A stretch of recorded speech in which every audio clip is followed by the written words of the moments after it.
Hello. What's up, people? How is everything? How is the new year treating you guys? And of course, this is your girl, Dina.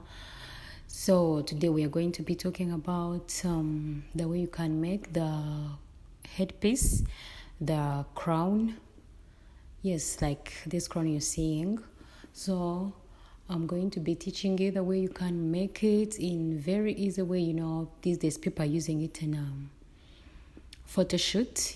People are using it in a photoshoot. So I'm going to be teaching you how you can make it. Then you go out there and you start making money. You start making money. Nkuko mubizi rero nyine turabibigisha mumenye uko babikora. Mwatangira business mukoresheje izi crowns.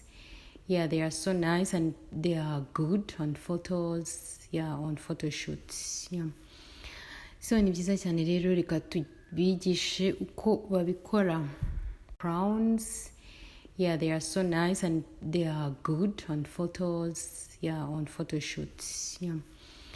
So ni byiza cyane rero reka tubigishe uko babikora.